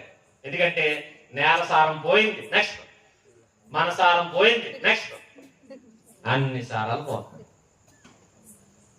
అన్ని సారాలు. రేపటి నుంచి ప్రతి దానికి టాబ్లెట్ వేసుకోవడమే, ప్రతి దానికి. ఇలా ఎందుకు అయిపోయింది, ఎందుకు అయిపోయిందంటే పాపాలు పెరిగితే, చెప్పండి, పనులు పెరుగుతాయి. ఒకప్పుడు వండుకునే పని ఉంటే ఇప్పుడు వండుకునే పనే కాదు, టాబ్లెట్లు వేసుకునే పని కూడా ఉంది. టాబ్లెట్ వేసుకునే పని ఎంత పని వచ్చింది. ఇప్పుడు ఒకప్పుడు కేవలం ఫ్రూట్స్ కోసుకుంటే చాలు, తర్వాత ఫ్రూట్స్ కాదు, పంట కొయ్యాలి, వండాలి, వండిన పాత్రలు కడగాలి, కడిగిన వాటిని మరలా జాగ్రత్త పెట్టుకోవాలి, అయిపోతే మరలా కొత్త పాత్రలు తెచ్చుకోవాలి. పని పెరిగింది, ఖర్చు పెరిగింది, ఖర్చు కోసం మళ్ళీ ఏం పెరుగుద్ది, మన కష్టం పెరుగుతుంది. ఇప్పుడు చెప్పండి, అవసరాలు పెరుగుతున్నాయి, అవసరాలు బట్టి ఏం పెరుగుతున్నాయి, ఖర్చులు పెరుగుతున్నాయి, ఖర్చులు బట్టి మనకేం పెరుగుతుంది, ప్రయాసం. అందుకనే ఒకప్పుడు ఇంట్లో పెద్ద ఒక ఆయన కష్టపడితే చాలట, కుటుంబం అంతా పోషించేవాడు. ఇప్పుడు పెద్ద ఆయన ఒక ఆయన కష్టపడితే అవదు. పెళ్ళి అవగానే ఆయన అంటున్నాడు, అమ్మా నా ఉద్యోగం నేను చేసుకుంటాను, నీ ఉద్యోగం నువ్వు చేయి, ఇద్దరం కలిసి ఏం చేద్దాం.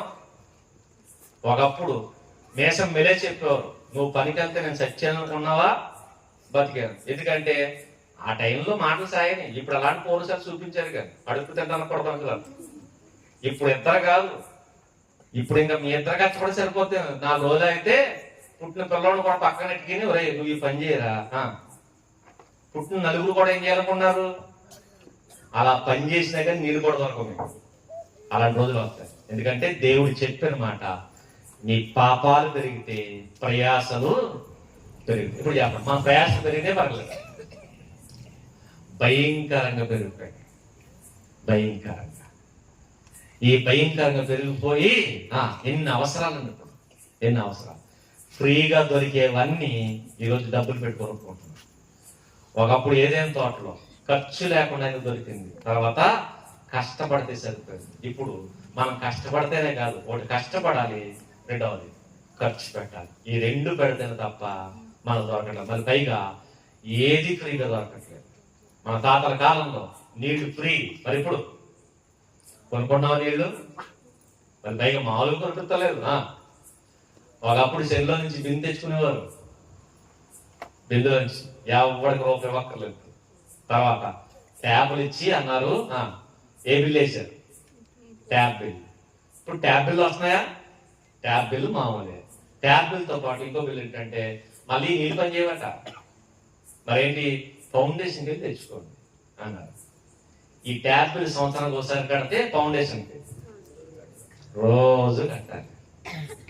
మళ్ళీ ఆ ఫౌండేషన్ వాటర్ మనం పని చేయలేదు అనుకోండి, లీటర్ రూపాయలు. ఎక్కడ తినలే, ఎట్లా బొట్టులో ఏముంది, నాణ్యత, నమ్మకం. మరి ఈ బొట్లు ఏముంది, ఒకప్పుడు చెరువులో ఉండేది నాణ్యత, నమ్మకం. ఇప్పుడు ఇది అన్నాడు, బొట్టులో నాణ్యత ఉంది, గాడికి గుడ్డు ఉంది. ఇప్పుడు 20 రూపాయలు ఇటు ఏం చేస్తాం మనం? లేదు, ఎత్తి పెట్టి తాగితే 20 రూపాయలు ఖాళీ. మళ్ళా దాహం వేస్తే ఇంకో 20. చెప్పండి, ఫ్రీగా దొరికే నీళ్ళు ఏం చేశారు? ఇప్పుడు కొనుక్కుంటున్నాం. ఖచ్చితంగా ఉండి కొద్ది ప్రతిది కొనుక్కోవాలి. ఇదిగో తెలుసా, మనుషులు పాపాలు పెరిగితే చెప్పండి ప్రతి దానికి 100 రూపాయలు ఖర్చు పెట్టాలి. 100 రూపాయలు. ఇది మన బతులు. అందుకని ఈ రోజు కుటుంబాల శాఖం ఏమైపోయింది? ఈ రోజు పిల్లలు కానీ భయపడుతున్నారండి. ఇదిగో తెలుసా, పెంచలేక కాదు, మరేగా ఉన్నారు, చదివించలేక. పెంచడం అడిగంత ఉంది, గడిగదంటే వాడు సంవత్సరంతో తిన్న 10 ఏళ్ళు అన్నాడు. కానీ స్కూల్ ఫీజు లక్షలు, కాలేజీ ఫీజు లక్షలు. అందుకే చదివించడానికి భయం వేస్తుంది. చదివించలేక ఇద్దరైతే చదివించలేమండి అని ఒక్కడితో సరిపెట్టేసుకుంటున్నారు. చదువు భారం అయిపోయింది. భార్యను పోషించలేక చచ్చిపోతున్నారు, పిల్లలను పోషించలేక చచ్చిపోతారు, భవిష్యత్తుకు భయపడి చచ్చిపోతున్నారు. ఇలా ఆందోళన చెందుతూ ఇదిగో ఈ బతుకు నేను బతకలేను, నాకు కష్టాలు ఎక్కువైపోయి అంటే ఇలాంటి వారందరిని ఆయన పిలుస్తున్నాడు. ఏమని? ప్రయాసపడి పాపం చేశారు, ఏం తెచ్చుకున్నారు? ప్రయాస తెచ్చుకున్నారు. ఆ ప్రయాస రోజు రోజుకి భారంగా పెంచుకుంటూ పోయారు. ఒకదాని తర్వాత ఒకటి. ఫస్ట్ కేజీ అయితే తర్వాత 10 కేజీలు అయితే తర్వాత 100 కేజీలు అయితే. ఇదిగో కయ్యోను కాలానికి 100 కేజీలు అయితే నేటి కాలానికి 1,00,000 కేజీల బరువు నెత్తిపోతుంది మనకి. 1,00,000 కేజీల బరువు. ఈ బరువు మోసుకుని బతుకుతున్నారు కదా. ఇలా బతుకుతున్న ఆయన అందరిని అంటున్నాడు, ప్రయాసపడి భారం మోసుకుని సమస్త జనులారా నా యొద్దకు రండి, నేను మీకు విశ్రాంతిని ఇస్తాను. ఇదిగో తెలిసి తెలియక తెచ్చుకున్నారు కదా నెత్తి మీదకి. నేను మీకు ఏమిస్తాను తెలుసా? రెస్ట్ ఇస్తాను రండి అన్నాడు, నెమ్మదిస్తాను రండి అన్నాడు. ఎలా ఇస్తాడు ఈయన అంటే ఆయన అంటున్నాడట, చూడండి, నేను సాత్వికుడు. ఫస్ట్ ఆయన క్వాలిఫికేషన్ చెప్తున్నాడు, చూడండి, ఆయన క్యారెక్టర్ చెప్తాడు ఏంటంటే నేను సాత్వికుడు, నేను ముండోడిని కాదు, నేను మొరటోడిని కాదు. మరి అలాంటి అంటే నేను సాత్వికుడు. మళ్ళీ తర్వాత నేను దీన మనస్సు గలవాడు. ఎప్పుడు గమనించండి, స్కూల్లో టీచర్ సాత్వికంగా ఉంటే బాగుంటుందా, రఫ్గా ఉంటే బాగుంటుందా? పిల్లలు ఎవరిని ఇష్టపడతారు? సాత్వికుడు. ఆ టీచర్ మహాశక్తి అన్నాడు అనుకోండి, అతని దగ్గరికి అంత భయపడతారు. కొంతమంది టీచర్లు ఇష్టపడతారు, ఆ టీచర్ చాలా సరదాగా ఉంటాడండి. సరదాగా ఉండే టీచర్ని పిల్లలు ఇష్టపడతారు. అలాగే మనం పనిచేసే ఓనర్ గారు ఉన్నారు అనుకోండి, ఓనర్ గారు కట్టిడే అవుతాయి పనిచేసేవాడు గజగజ ఉరుగుతూ ఉంటాడు. మా ఓనర్ మంచోడు కదండి, మా ఓనర్ మంచోడు. కొంతమంది అంటారు మా ఓనర్ చాలా మంచోడు, మా బాస్ చాలా మంచోడు అండి, చాలా మంచోడు సాత్వికుడు. ప్రభు అంటున్నాడు, నేను మొండోడిని కాదు, మొరటోడిని కాదు, కఠినుడిని కాదు, నేను స్ట్రిక్ట్ గా ఉండేవాడిని కాదు. మరి అలాంటి అంటే నేను సాత్వికుడను, నేను దీన మనసు గలవాడు. కాబట్టి ఫస్ట్ ఆయన అన్నాడు నేను ఎలాంటి వాడిని అంటాడు. ఆయన క్వాలిఫికేషన్ చూపిస్తాడు, ఆయన క్యారెక్టర్ చూపిస్తాడు. నేను ఎలాంటి వాడును, నా దగ్గరికి రండి అనిపించి అన్నాడా. కనుక మీ మీద నా కాడిని ఎత్తుకుని నా యొక్క నేర్చుకోండి అన్నాడు. ఇప్పుడు అంటున్నాడు మీరు నా దగ్గరకు వచ్చి మీ మీద నా కాడి. ఇదేంటండి ఆల్రెడీ నెత్తి మీద చేస్తున్నాం, మనకి ఆల్రెడీ ప్రయాసపడి ఏం చేస్తున్నాం? భారం మోస్తున్న వాడు పిలిచి ఈయనేమన్నాడు, మరలా విశ్రాంతిని ఇస్తానంటే పైన తీసేయాలి కదా. మళ్ళా నా కార్డు ఎత్తుకోని అన్నాడు ఏంటి? నా కార్డు ఎత్తుకోమంటున్నాడేంటి? కార్డు ఎత్తుకోవడం అంటే ఇప్పుడు ఆల్రెడీ నెత్తి మీద 100 కేజీలు ఉందనుకోండి, 100 కేజీల బరువు తగ్గిస్తాడని దగ్గరికి వెళ్ళిన తర్వాత ఏమన్నాడు? మీ మీద నా కాడిని ఎత్తుకోనంటే ఇదేంటంటే ఇది మోసం కదా అంటే మోసం కాదు. ఇదే ప్రేమ. ఈ ప్రేమ మనందరికి వ్యక్తపరుస్తున్నాడు. ఎందుకు ఎత్తుకోమంటాడంటే ఇప్పుడు ఫర్ ఎగ్జాంపుల్ కాడు అయిందట, నా కాడిని ఎత్తుకోండి అన్నాడు. ఇప్పుడు ఎడ్ల బండి చూసారా? ఎడ్ల బండికి కాడి ఉంటుంది, కాడికి యువతల పక్క ఎద్దు ఉంటుంది, యువతల పక్క ఎద్దు ఉంటుంది, 2 ఎద్దులు ఉంటాయి. ఇప్పుడు వెనక బండి ఉంటుంది, ఇప్పుడు ప్రభు పిలిచాడు, ఆల్రెడీ బండి ఉంది, బండి కాడ ఆయన ఎత్తుకున్నాడు. నీ బరువు ఎక్కడ పెట్టండి? బండిలో పెట్టు. బండిలో పెట్టి ఏం చేయి? అవతల పక్కాడు ఎత్తుకో. అంటే అవతల పక్కాడు నువ్వు ఎత్తుకుంటే అవతల పక్కాడు ఎవరు ఎత్తుకుంటారు? నా మాట అర్థమవుతున్నాయా? ముగించేనా? అలా చూస్తున్నారు అంతే, కానీ అంటున్నారులేండి, అర్థమవుతలేదు. దేవునికి స్తోత్రం. ఎందుకంటే ఈ టైంకి అయిపోతాయి కదా మా మీటింగ్లు. కానీ ఎక్కడి నుంచి స్టార్ట్? క్రిస్మస్ ఇదే టైము. ఇది ఫస్ట్ నుంచి మీ ఊర్లో నుంచి స్టార్ట్ అనమాట క్రిస్మస్ మెసేజ్.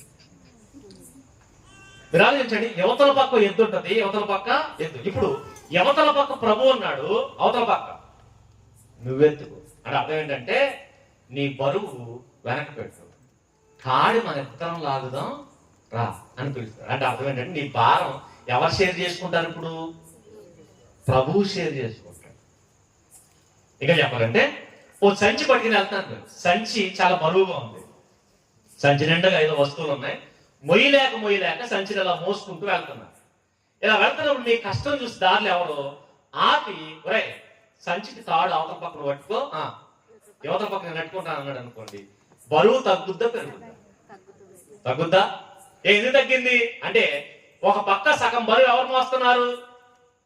ఆ పక్కన ఎవరైతే తాడు పట్టుకున్నాడో మీకు హెల్ప్ చేస్తున్న ఆయన సగం బరువుని ఏం చేశాడు అనమాట? తగ్గించాడు. అంటే ప్రభువు కూడా ఇలాగే పిలుస్తున్నాడు, ప్రయాసపడి భారం మోసుకొనుచున్న సమస్త జనులారా నా దగ్గరకు రండి. వచ్చి ఏం చేయండి అంటే, రండి కాడెత్తుకోండి నన్ను చూసి వదిలేసి వెళ్ళిపోమనుకోండి. ఆయన అంటాడు, రే కాడెత్తుకోమని ఎందుకు చెప్పాను తెలుసా? నీ బరువు నా మీద చెప్పాడా? ఏమన్నాడు? మీ చింత యావత్తు నా మీద వేయండి. మీ చింత యావత్తు నా మీద వేయండి. అంటే అక్కడ అర్థం ఏంటంటే, రండి నా దగ్గరికి రండి, మీ భారాన్ని తేలిక చేస్తాను నేను. మీ భారాన్ని తేలిక చేస్తాను, మీ భారం తేలికైపోతుంది. అలా భారం లేకుండా చేస్తానని చెప్పడు ఆయన. అందుకే అన్నాడు, నా బరువు ఏమవుతాడ, నా కాడి సులువుగా ఉంటుంది, నా భారం తేలిక అన్నాడు. ఇప్పటి వరకు మీరు ఏదైతే మొయ్యలేక మోస్తున్నారో అది చాలా తేలిగ్గా మారిపోతుంది. ఎందుకంటే మీతో పాటు నేనేం చేస్తాను తెలుసా? మోస్తాను. ఇది ప్రేమ కాదా? ఎవడు బరువు వాడు మోసుకోవాలి వద్దా? మన బరువు మనం మోసుకోవాలి. కానీ ప్రభు అన్నాడు, నువ్వు నా దగ్గరికి రా, మొయ్యలేకపోతున్నావుగా, నీకు నేను హెల్ప్ చేస్తాను. ఇది ఆయన ప్రేమ, ఇది ఆయన ప్రపంచ మానవాళికి ఇచ్చిన ఆఫర్. పాపముతో మీరు భారం తెచ్చుకున్నారు, పాపముతో మీరు ప్రయాస తెచ్చుకున్నారు, అది మొయ్యలేక ఏడుస్తున్నారు. రండి, మీ పాప భారం నేను ఎత్తుకుంటాను, మీకు నేను హెల్ప్ చేస్తాను, నేను షేర్ చేసుకుంటాను. ఇది మీకు అర్థం కావాలంటే మీరు ఎప్పుడు గమనించండి, బళ్ళు కట్టేవారు ఎవరైతే ఉంటారో, బళ్ళు కట్టేవారు ఒకవేళ కొత్త ఎద్దును కొన్నారనుకోండి, కొత్త ఎద్దుకి పాత ఎద్దుని జత చేస్తారు. ఎందుకంటే దీనికి బండి లాగడం రాదు, కాడి మొయ్యడం తెలియదు. కాడి మొయ్యడం తెలియదు దానికి కొత్త ఎద్దులు 2 కొత్తవి కట్టారనుకోండి, బండిని ఎరగొట్టి పోతాయి. అందుకని లేదంటే ఆ కాడి కట్టినప్పుడు చూసారా, పేకేస్తారు, దాన్ని పేక బిగించుకుని చచ్చిపోతుంది. అందుకనే కొత్తది ఒకటి, పాత ఎందుకు జత చేస్తారంటే, పాతి నడవడం చూసి కొత్తది ఏం చేస్తుంది? నడుస్తుంది. కాడి ఎలా మొయ్యాలో ఈ పాత ఎద్దు కొత్త ఎద్దుకి ఏం చేస్తుంది? నేర్పిస్తుంది. అందుకని కొత్త ఎద్దుకి పాత ఎద్దుని జత చేస్తారు, కొత్త ఎద్దుకి పాత ఎద్దు. పాత ఎద్దు ఏం చేస్తారంటే, ఇప్పుడు కొత్త ఎద్దు అటు ఇటుగా పోయినా ఈ పాత ఎద్దు లాక్కెళ్తుంటారు, రే అలా కాదు ఇలా రా అని చెప్పి. అప్పుడు కొత్త ఎద్దు ఈ పాత ఎద్దును చూసి పేక బిగిసిపోకుండా కాడిని ఎలా మొయ్యాలో, దారిలో ఎలా నడవాలో నేర్చుకుంటారు, దాన్ని చూసి నేర్చుకుంటారు. ఇప్పుడు మీరు ఆలోచిస్తే ప్రభు ఆల్రెడీ అన్ని తెలిసిన జ్ఞాని. ఆయన మనల్ని పిలిచి అన్నాడు, నా దగ్గరికి రండి, మీకు హ్యాండిల్ చేయడం రావట్లేదు, నేనేం చేస్తాను, దాన్ని ఎలా హ్యాండిల్ చేయాలో మీకు నేను నేర్పిస్తాను. రండి నా దగ్గర రండి, మీతో పాటు నేను కూడా కార్డు ఎత్తుకుంటానని చెప్పి మన కార్డు నేను షేర్ చేసుకుంటాడట. అలా షేర్ చేసుకుని మన భారాన్ని ఏం చేస్తాడు? తగ్గిస్తాడు. అలా తగ్గించాడు, తగ్గిస్తాడు. ఇప్పుడు చెప్పండి, మీకు ఏది భారంగా ఉంది? చిన్నపిల్లల దగ్గర నుంచి చదువు మీకు భారంగా ఉందా? ఎవరి దగ్గర రండి, ఎవరి ప్రభు దగ్గరకు రండి. వస్తే ఏం చేస్తాడు? ఆయన అంటాడు, నీ కాడి నా మీద వేసి నా కాడిని నువ్వు ఎత్తుకో. అంటే నీకు విద్యను ఎలా అభ్యసింపజేయాలో ఆయన నీకు నేర్పిస్తాడు, ప్రతిదీ నేర్పిస్తాడు. అని అర్థం ఏంటంటే ఏది చదవాలో చెప్తాడు, ఏది ఎలా చదవాలో చెప్తాడు, ఏది ఎలా చదవాలి. అందుకనే దేవుని దగ్గర ఉన్న పిల్లలకి ఏమంటో తెలుసా? బుద్ధి జ్ఞానం. వాళ్ళు చదువుల్లో ముందుకెళ్తారు. మరి దేవుని దూరం ఉన్నవాడికి వాడికి ఎంత చదివినా అందుకే నీ చదువు తేలికైపోతుంది. నీకు చదువు దేవుడు నీ చదువుల్లో సహాయం చేస్తాడు. నువ్వు ఏది చదవాలో నీకు చెప్తాను. అప్పుడు నువ్వు చదివింది ఎక్కడ వస్తుంది? ఎగ్జామ్లో వస్తుంది. నీకు చదివింది నీకు ఆడ గుర్తు వస్తుంది. దేవుడు నీ పక్క నుండికి ఏం చేస్తాడు? హెల్ప్ చేస్తాడు. అందుకనే అక్కడికి వెళ్ళి నీవు కంగారు పడకుండా, బెంబేలెత్తిపోకుండా ప్రభు సహాయం పొందుతావు. మీరు ఆలోచించండి, ఈ రోజు చదువుతూ దాన్ని ప్రయాసంగా ఫీల్ అయ్యి చదవలేక చచ్చిపోయి ఉన్నారు లేదా? కొంతమంది హాస్టల్లో చచ్చిపోతున్నారు.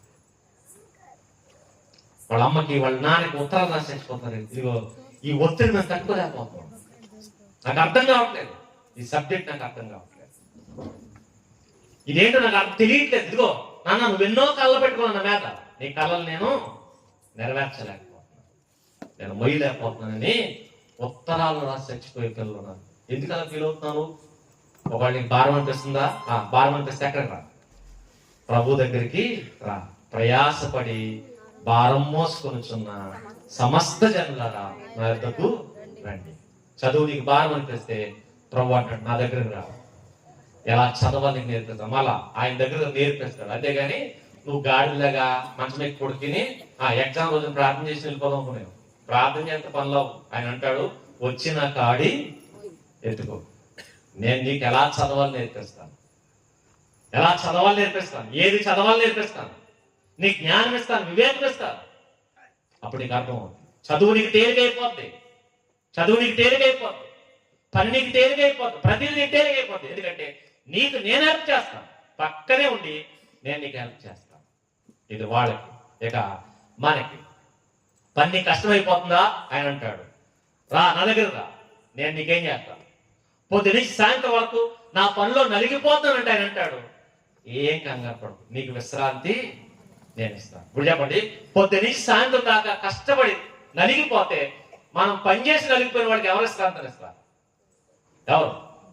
ప్రభు. కానీ మనలో ఏం చేస్తారు? మనం పొద్దు నుంచి కష్టపడి పని చేసేటట, ఒళ్ళంతా నలిగిపోయిందట. ఇప్పుడు ఎక్కడికి డైరెక్ట్గా వెళ్ళిపోయాడట. వెళ్ళిపోయి కాయోడు తెచ్చుకుంటూ తాగేటట. తాగేసి ఏమన్నాడు? తాగేసి దేని తాగేమంటే పొద్దు నుంచి ఒళ్ళు నలిగిపోతే తాగేకు. ఎక్కడ రా? నా దగ్గరికి రా. మరి నీ దగ్గరికి వస్తే ఎలా వస్తుంది ప్రభు ఎనర్జీ అంటే, నా దగ్గరకు రా, నీకు మనశ్శాంతిగా నిద్రని ఇస్తాను, సుఖ నిద్రని ఇస్తాను. తెల్లాల్సరికి ఎలా లేస్తావు తెలుసా?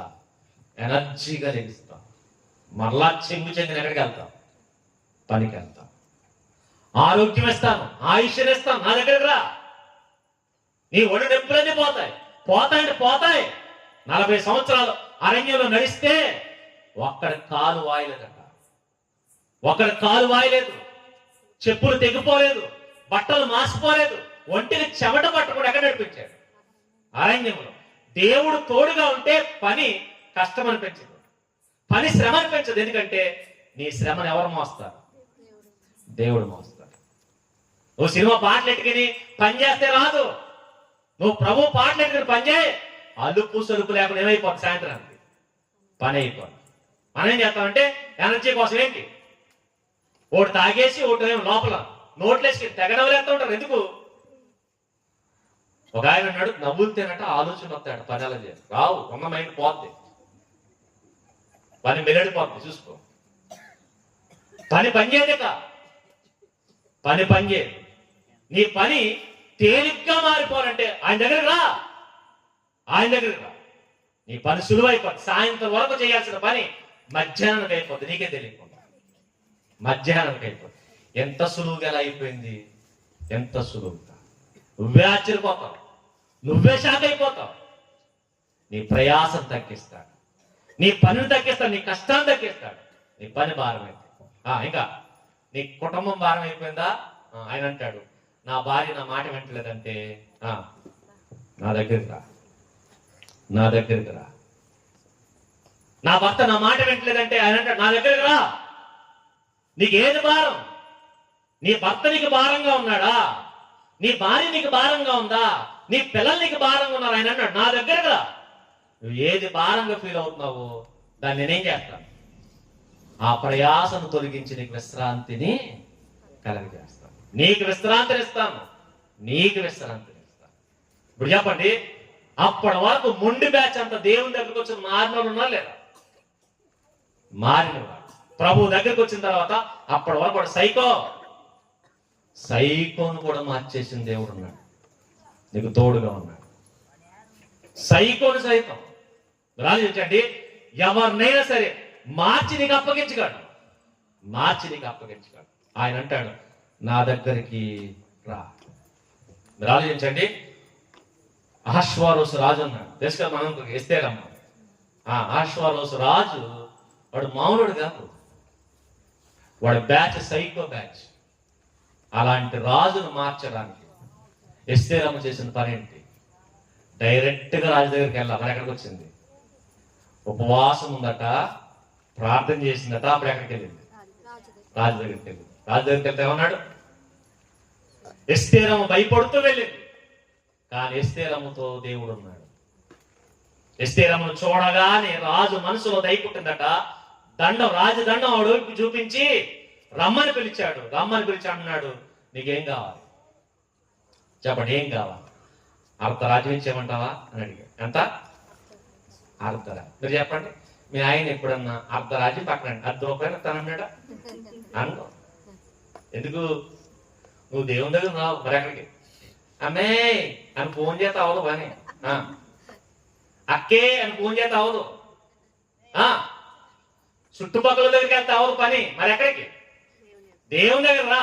పట్టుకొచ్చి పర్స్ అంటాడు, ఇదిగో పర్స్ అంతా నీదే, చెప్పు మొత్తం ఇచ్చేనా సగమేమన్నా? నీకే ఇచ్చేస్తాడు, నీకే ఇచ్చేస్తాడు. రాజును సైతం మార్చగలిగిన దేవుడు మన దేవుడు. ఆ రోజు ఎస్తేరమ్మ చెప్పిన మాట ఏంటి చెప్పు, నీకేమంటావు? సక రాజ్యమైన నీకు, అంటే రాజ్యం అంటే పిచ్చాడికి, రాజ్యం అంటే పిచ్చున్నవాడు అన్నాడు, నువ్వు అడిగితే నేనేమిస్తాను? నా అర్ధ రాజ్యం ఇచ్చేస్తాను. మరి మీ ఆయన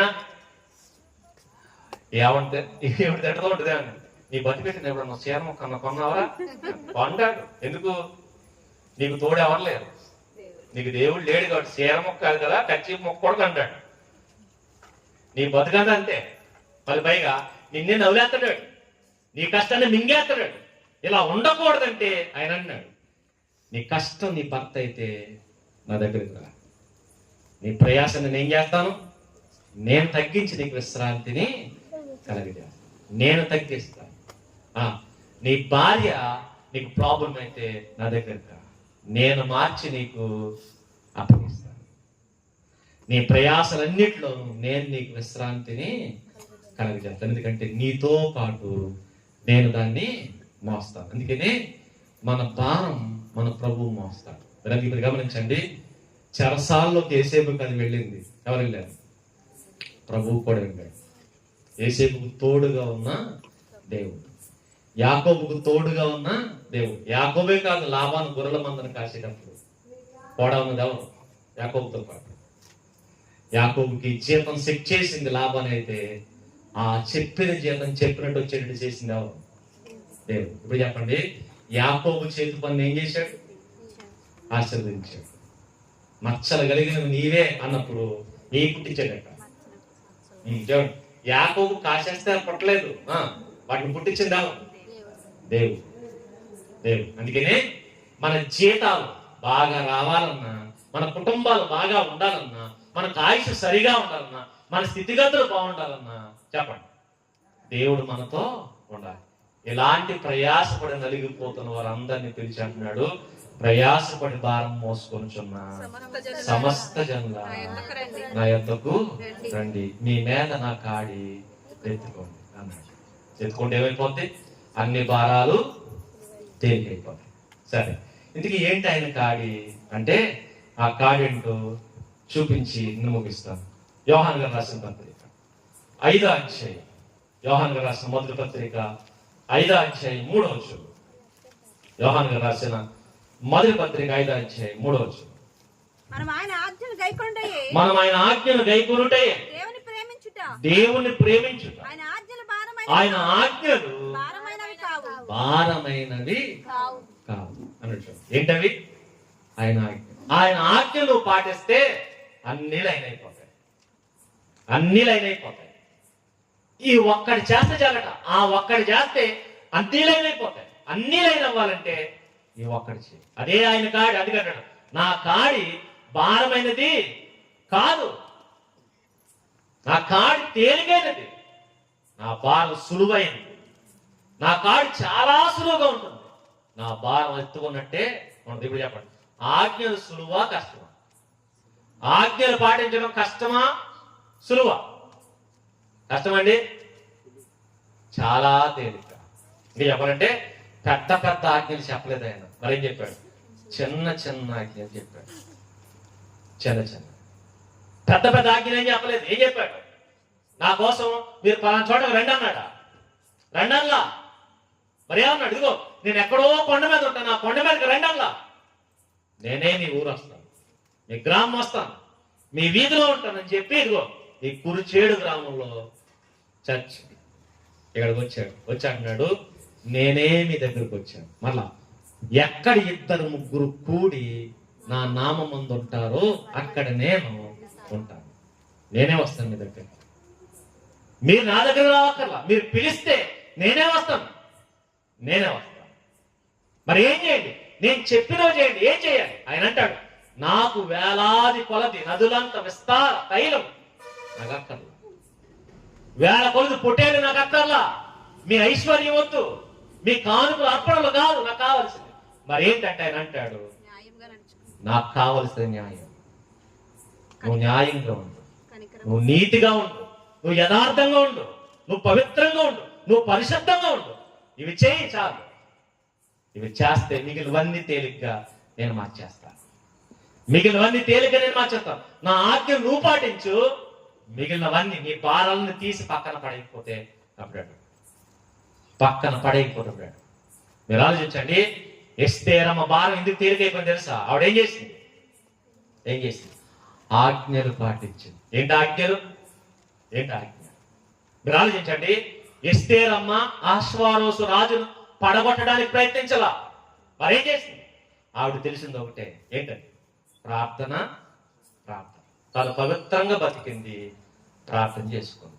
అందుకనే ఎగస్ట్రా నాకు ఆ వస్తువు అలంకారంగా ధరించు, నాకు ఈ బట్టలు అనలేదట.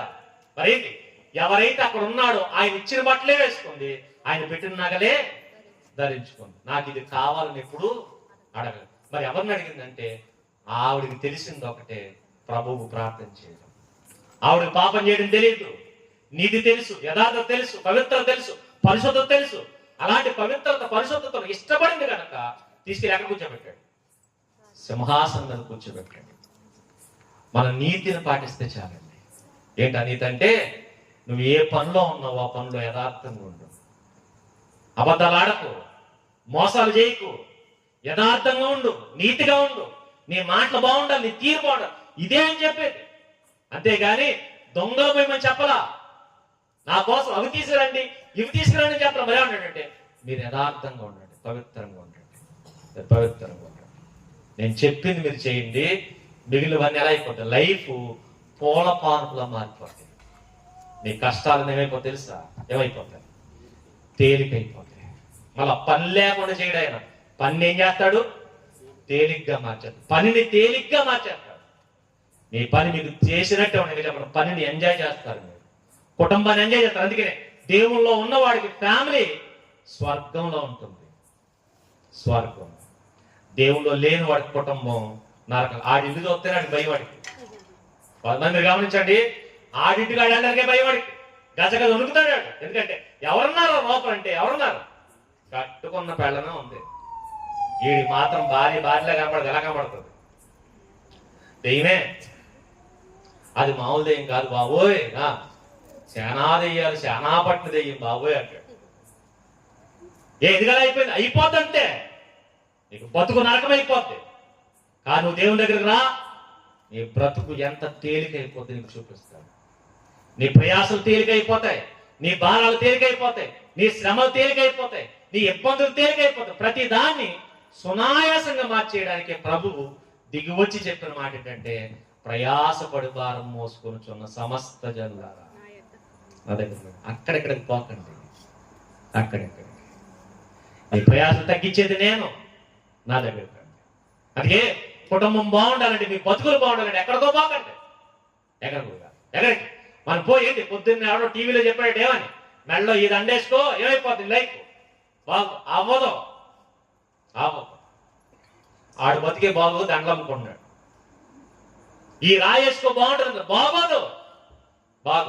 వాళ్ళ దగ్గరికి కదా వెళ్ళాల్సింది. మా దేవుడు అన్నాడు, నా దగ్గరికి రండి, నా దగ్గరికి రండి. మీ శ్రమలు, మీ ఇబ్బందులు, మీ ఇరుకులు నా దగ్గరకు వచ్చి కన్నీటితో నా ముందు పెట్టండి. మీ మీద నా కాడెత్తుకుని, ఏంటా కాడి? నా ఆజ్ఞలు మీరు పాటి. ఏంటి ఆజ్ఞలు అంటే చెప్పండి, ఏంటి ఆజ్ఞలు? ఏమన్నాడు ఆయన? ఆయన చెప్పిన ఆజ్ఞలు ఏంటి? ఆయన అంటాడు, నమ్మండి, బాప్తిస్మం తీసుకోండి, ప్రతిరోజు దేవుని సన్నిధిలో గడపండి. ఇవి భారమైనవా? నమ్మడం భారమైందా?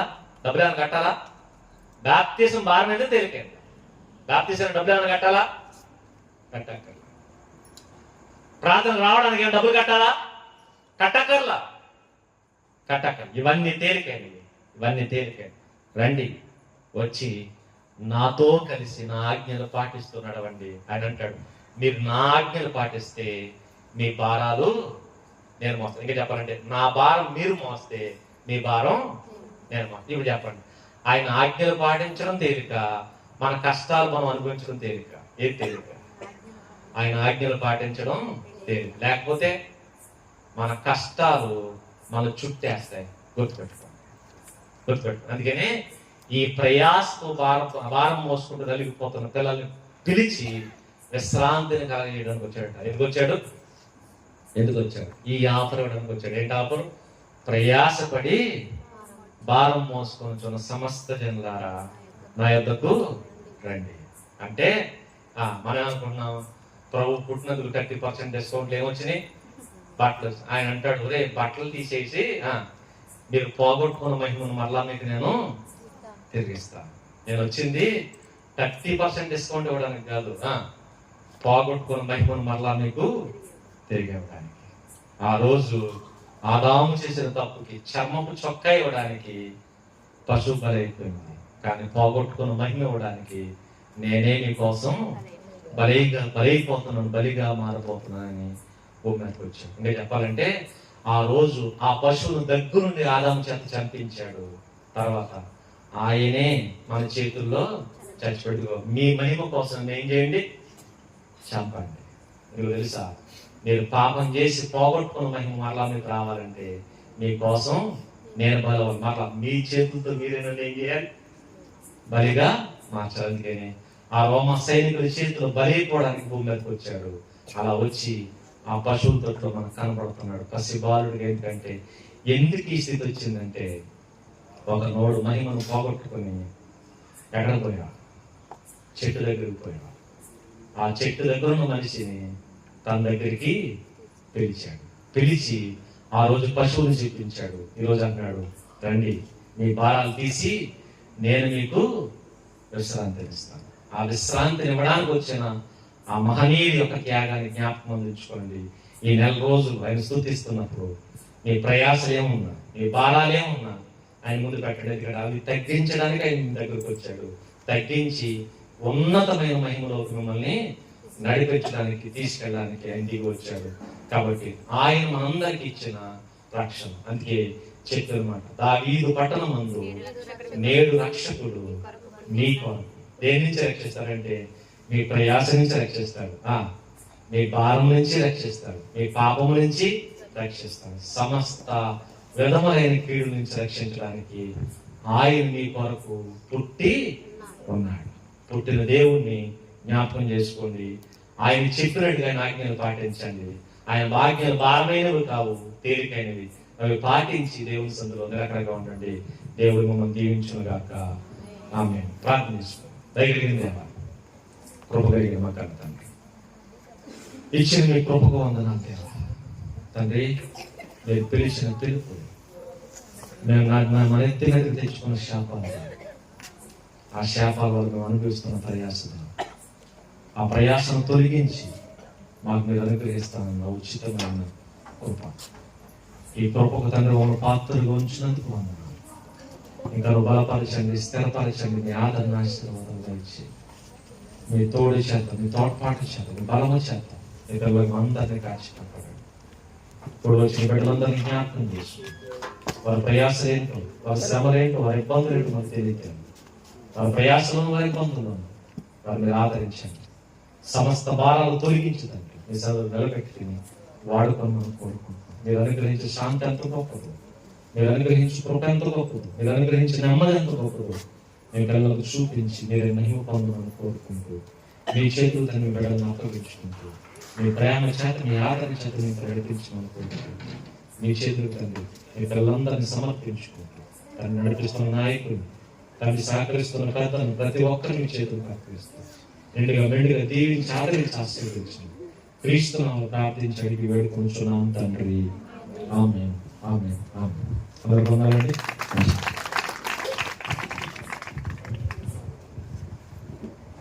సమయం కూడా 12